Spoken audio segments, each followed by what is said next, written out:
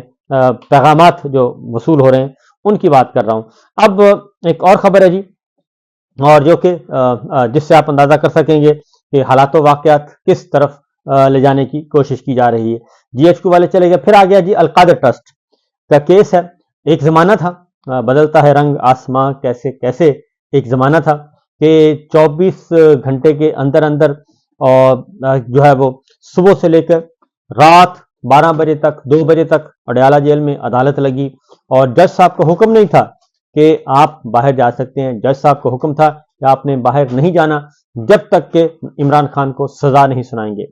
جج صاحب کو حکم ہوتا تھا کہ آپ نے نہیں جانا جب تک کہ بشرا بی بی کو سزا نہیں سنائیں گے، اور یہ توشہ خانہ میں بھی ہوا، یہ آپ کا عدت کیس میں بھی ہوا، یہ باقی مقدمات میں بھی ہوا، یہ سائفر کیس میں بھی ہوا، اور اڈیالہ جیل میں بند کر دیا گیا تھا ججز کو، آپ جا نہیں سکتے۔ جج صاحب کہتے تھے کہ میں نے ریٹائرمنٹ لینی ہے، جج بشیر صاحب نے کہا مجھے ریٹائر کر دیں، میں نے ریٹائرمنٹ لینی ہے، میں نے یہاں نہیں رہنا، میں نے مزید نوکری نہیں کرنی۔ انہوں نے کہا خبردار آپ نے ایسی بات دوبارہ کی، پہلے یہ سزا سنا کے جائیں عمران خان کو، اس کے بعد آپ کو ہم جانے دیں گے۔ پہلے عمران خان کو سزا سنائیں، پہلے بشرا بی بی کو سزا سنائیں، پھر ہم آپ کو جانے دیں گے۔ تو یہ سب کچھ ہوا، اور احتساب عدالت کے ججوں کو، انسداد دہشت گردی کی عدالت کے ججوں کو تو آپ کو معلوم ہے اٹھا لیا جاتا تھا، اور پھر اسلام آباد ہائی کورٹ کے ججز کے ساتھ اب کیا ہو رہا ہے؟ اب ایسا کچھ نہیں ہو رہا۔ اب خود ہی بتا رہے ہیں، چیخ چیخ کر بتا رہے ہیں کہ ماضی میں بھی جتنے مقدمات تھے وہ سیاسی نوعیت کے تھے، سیاسی انتقام کے نتیجے میں تھے، ذاتی مفاد تھا، ذاتی انتقام تھا، اور اب بھی جو مقدمات ہیں یہ خود بتا رہے ہیں کہ یہ بھی ویسے ہی ہیں۔ القادر ٹرسٹ کا ججمنٹ ہے وہ ریزرو ہو گئی ہے، اور ریزرو ہونے کے بعد جج صاحب نے اناؤنس کیا کہ جناب اس کو ہم سنائیں گے فلاں تاریخ کو، تو پتہ چلا کہ جی فلاں تاریخ تک نہیں ہو سکتا، اور جج صاحب نے کہا کہ ابھی چھٹیاں ہیں، چھٹیوں کے بعد ہم دیکھیں گے۔ تو اس کے بعد دوبارہ سے کہا گیا کہ جی ایک اور تاریخ آ گئی کہ اب ہم سنائیں گے آپ کو 6 جنوری کو۔ اب کہا جا رہا ہے 6 جنوری کو بھی نہیں سنایا جا سکتا۔ میں آپ کو بتا دیتا ہوں کہ جج صاحب کو یہ کہا جا رہا ہے کہ یہ فیصلہ ہے، یہ آپ سنانا ہے، جج صاحب نہیں مان رہے، اور اس کو رکھا ہوا ہے جیسا ایک فیصلہ جج صاحب نے لکھ کے رکھا ہوا ہے، ایک رکھا ہوا ہے جی وزارت قانون سے آیا ہوا ہے۔ تو یہ 2 فیصلے ہیں، دونوں میں سے کسی ایک نے ایک کو سنانا ہے، لیکن اب اس کو رکھا ہوا ہے بارگیننگ چپ کے طور پہ کہ عمران خان صاحب کے ساتھ مذاکرات کامیاب ہو گئے، معاملہ طے پا گئے تو القادر ٹرسٹ میں ہم بری کر دیں گے باعزت، اور اگر معاملات طے نہیں پاتے، مذاکرات کامیاب نہیں ہوتے، تو پھر ہم سزا سنا دیں گے۔ اس دوران کوشش کی جا رہی ہے کہ اماراتی حکمرانوں سے بات چیت کی جائے، وہ ذرا تھوڑی سی سفارش کر دیں، اسرائیلی لابی کو متحرک کر دیں، اور وہاں سے کوئی پریزیڈنٹ ٹرمپ تک پہنچ جائے کوئی کہ جناب معاملات کو رفع دفع کریں، آپ پریشر نہ ڈالیں، آپ درمیان میں سے نکل جائیں، کیونکہ آپ کا حکم ہم آپ کو پتہ ٹال نہیں سکتے۔ اور ادھر سے سعودی عرب سے آ رہا ہے جی، ایم بی ایس کو ٹرائی کیا جا رہا ہے، ان کے چھوٹے بھائی کو ٹرائی کیا جا رہا ہے، ان کو اپروچ کیا جا رہا ہے، اور پھر فیک نیوز چلائی جاتی ہیں، وہاں سے بات نہیں بن رہی۔ تو جب ادھر سے ادھر سے بات نہیں بن رہی تو اب وہ القادر ٹرسٹ کیس ہے وہ لٹک رہا ہے، اور اب اس میں ایک اور مسئلہ بھی ہے القادر ٹرسٹ میں، یہ بھی آپ کو بتا دوں کہ یہ سمپل اتنی بات نہیں ہے۔ اب اس میں عمران خان صاحب جو ہیں، ایک پہلی بات تو ہے کہ وہ ایک یونیورسٹی، تعلیمی ادارہ، فلاحی مفت تعلیم کا، اور وہ بھی دینی تعلیم کا ادارہ، اور جہاں پہ مفت تعلیم دی جاتی ہے، ایک رفاہی کام ہے اور ویلفیئر کا کام ہے، تو اس پہ انہوں نے پھر یہ ہے کہ اس میں کوئی لین دین نہیں ہے، کوئی پیسوں کا لین دین نہیں ہے، عمران خان صاحب نے یا بشرا بی بی نے یا ان کے کسی فیملی ممبر نے کوئی فیور نہیں لی ہوئی، اور کوئی براہ راست تعلق نہیں ہے۔ پھر یہ ہے کہ وہ اس میں ہیں، یہ شریک ملزمان کے طور پہ ہیں، مین ملزمان ملک ریاض صاحب اور باقی ہیں، یہ شریک ملزمان ہیں جو کو اکیوزڈ جس کو کہتے ہیں۔ اچھا، کو اکیوزڈ کا کیس چلایا جا رہا ہے، مین ابھی تک باہر ہیں۔ اور پھر اگلی بات یہ ہے کہ القادر ٹرسٹ اگر پیچھے جائے گا تو کیس پہنچے گا جناب جاتی عمرہ تک، جاتی عمرہ کے وارثوں تک پہنچے گا، کیونکہ وہی رقم ہے، بیسیکلی رقم تو وہی ہے، ایک پراپرٹی جو کہ ڈبل قیمت پہ خریدی گئی، 5 ارب کے بجائے 10 ارب اور 10 ارب کے بجائے 20 ارب روپے، وہ برطانیہ نے ٹریس کر لی، اور وہ ٹریس کر لی تو اس کے بعد وہ سیٹلمنٹ کرنا پڑی اور وہاں پہ ایڈمیشن ہوا، تو لہٰذا یہ کیس وہاں تک جائے گا، اور وہاں تک جانا نہیں چاہیے۔ مسئلہ ہے کہ اگر القادر ٹرسٹ کا فیصلہ سناتے ہیں تو اس کے بعد کوئی جیل میں رکھنے کی کوئی گنجائش نہیں ہے، تو اب کریں تو کریں کیا؟ تو یہ ساری مصیبتیں پڑی ہوئی ہیں۔ اور پھر ایک اور خبر ہے، اور وہ ہے جناب کہ کابینہ میں توسیع۔ میں نے آپ کو کہا کہ جھولے لینے ہیں، جھولے لینے کی کوشش کی جا رہی ہے کہ ہمیں جھولے دیے جائیں، اور اس میں حنیف عباسی صاحب لینا چاہتے ہیں، طارق فضل چودھری ہیں، پیر عمران شاہ صاحب ہیں، ڈاکٹر توقیر شاہ ہیں، سردار یوسف ہیں، شیخ آفتاب ہیں، سعد وسیم ہیں، طلال چودھری ہیں، یہ سب کے سب کہتے ہیں کہ ہمیں کابینہ وزارت کے جھولے چاہیے۔ تو لہٰذا انہوں نے کہا جی چلیں آپ کو تھوڑے بہت جھولے آپ کو بھی دے دیتے ہیں۔ تو ان کو کہا کہ ہم آپ کو حلف دینے کے لیے تیار ہیں، تو ذرا تیار رہیں حلف اٹھانے کے لیے۔ اسی طریقے سے اب ان کو جو سمجھ آ رہی ہے، ہائی کورٹس عدلیہ میں نون لیگ کے جج بھرتی کرنے ہیں۔ پیپلز پارٹی کہتی ہے ہمارے کریں، نون لیگ کہتی ہے ہمارے کریں، اور پھر مولانا صاحب ہیں وہ کہتے ہیں کہ جی ہم کیوں پیچھے رہیں، ہمارے بھی ایک آدھ بندہ ڈال دیں۔ تو جج بھرتی کروانے ہیں عدلیہ میں، ہائی کورٹس میں،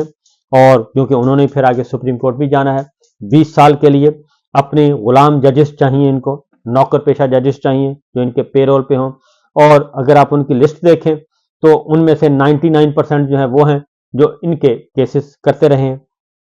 اب اگر یہ ججز ایک دفعہ ان کے حوالے کر دیے جائے تو پھر ہمارا راولپنڈی کیا کرے گا، اور راولپنڈی کیا کرے گا، ہمارا اسٹیبلشمنٹ کیا کرے گی اگر سارا کچھ ان کے ہاتھ میں دے دیا جائے؟ تو یہ نیا جھگڑا شروع ہوا ہے، تو دیکھتے ہیں اس کے بارے میں کیا ہوتا ہے۔ ایک اور خبر جی، یہ جو ہے ہمارے ہاں دوسری جانب پی ڈی ایم جو ہے وہ تقریباً یتیم ہو چکی ہے، اور ان کے ڈونلڈ لو تو جا ہی جا رہے تھے، ڈونلڈ بلوم بھی جا رہے ہیں۔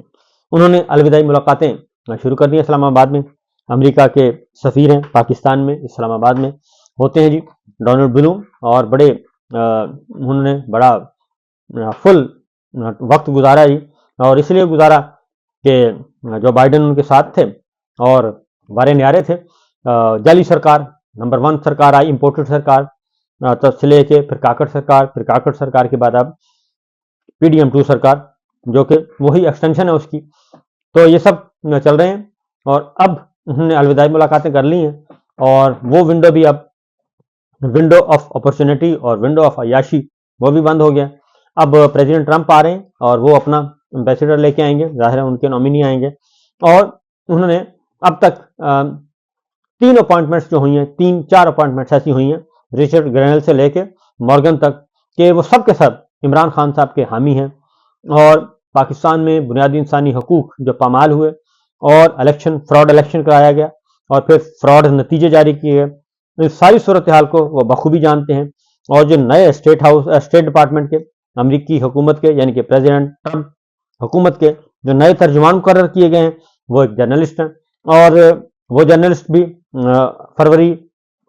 24 کے جعلی الیکشن کے بارے میں بہت کچھ لکھ چکے ہیں، بہت کچھ جانتے ہیں۔ لہذا پریزیڈنٹ ٹرمپ کی جو ٹیم میں ایسے بہت سارے لوگ شامل ہو رہے ہیں، ہو چکے ہیں، اناؤنس ہو چکے ہیں، نامزد ہو چکے ہیں، 20 جنوری کو وہ اس ٹیم کا حصہ ہوں گے، جو کہ عمران خان کے حامی ہیں، عمران خان صاحب کے لیے نرم گوشہ رکھتے ہیں، ان کی پالیٹکس کی تعریف کرتے ہیں، ان کے کردار کی تعریف کرتے ہیں، اور انہیں مین آف پرنسپل کہتے ہیں، اور یہ سب کچھ کہتے ہیں، ان کو ایک سچ بولنے والا لیڈر کہتے ہیں۔ تو یہ ساری چیزیں موجود ہیں۔ پھر پریزیڈنٹ آپ ذاتی طور پہ عمران خان صاحب کو جانتے ہیں، وہ ایک الگ بخار ہے جو چڑھا ہوا ہے اس وقت پاکستان کے پاور کوریڈورز میں، اور مختلف خبریں چلائی جا رہی ہیں، لیکن دنیا ان کی موطرف ہے، اور جو 50 جو ہے ممتاز شخصیات، بااثر شخصیات جو پازیٹیولی ان میں عمران خان صاحب جو ہے وہ ٹاپ 25 میں شامل ہیں، اور ان کا نام ٹاپ 24 نمبر پہ موجود ہے جی، اور یہ واحد غیر سرکاری حکمران ہیں جی، قیدی ہیں، بلکہ یہ واحد دنیا کے قیدی ہیں، قیدی نمبر 804 ہیں، جیل میں ہیں، مقید ہیں، اور ریاستی جبر کا، حکومتی جبر کا، اسٹیبلشمنٹ کے جبر کا شکار ہیں، اور جھوٹے مقدمات بھگت رہے ہیں، لیکن دنیا ان کی موطرف ہے، اور دنیا جو ہے اقوام عالم جو ہے وہ ان کو کہہ رہی ہے کہ یہ 50 معتبر، معزز اور قابل اعتماد اہم ترین شخصیات میں ان کا شمار ہوتا ہے عمران خان صاحب کا۔ جہاں پہ محمد بن سلمان کا ذکر ہے، کنگ سلمان کا ذکر ہے، جہاں پہ بڑے بڑے بادشاہوں کا ذکر ہے، بڑے بڑے حکمرانوں کا ذکر ہے، وہاں پہ عمران خان کا نام بھی ہے۔ تو پاکستان سے ایک ہی نام گیا ہے، 25 کروڑ کی آبادی ہے اور یہاں سے کسی اور کا انتخاب نہیں کیا گیا۔ اس سے آپ اندازہ کر سکتے ہیں کہ دنیا کس نظر سے دیکھتی ہے۔ دنیا آپ کی آنکھوں سے، آپ کی نظر سے نہیں دیکھتی۔ دنیا حقیقت کی دنیا ہے اور وہ دیکھتی ہے، میرٹس پہ دیکھتی ہے اور وہ شخصیات کو دیکھتی ہے۔ اس سے کوئی فرق نہیں پڑتا آپ کسی کو اٹھا کر غدار بنا دیں، دھوکے باز بنا دیں، باغی بنا دیں، دہشت گرد بنا دیں، اس پہ مذہبی منافرت کے مقدمات دائر کریں، اس سے کوئی فرق نہیں پڑتا۔ اور اصل یہ ہے کہ اقوام عالم کیا کہتی ہے، ترقی یافتہ اقوام کیا کہتی ہیں۔ اصل مسئلہ یہ پاکستان کے عوام کیا کہتے ہیں، پھر اگلی بات یہ ہے۔ تو نہ پاکستان کے عوام آپ کے ساتھ ہیں اور نہ ہی دنیا کے خاص آپ کے ساتھ ہیں۔ تو جب یہ عام و خاص آپ کے ساتھ نہیں ہے تو پھر آپ اپنے بیانیے کو بدلنے کی کوشش کریں تو زیادہ بہتر ہوگا۔ فی الوقت اتنا ہی، اجازت دیجیے، اللہ حافظ۔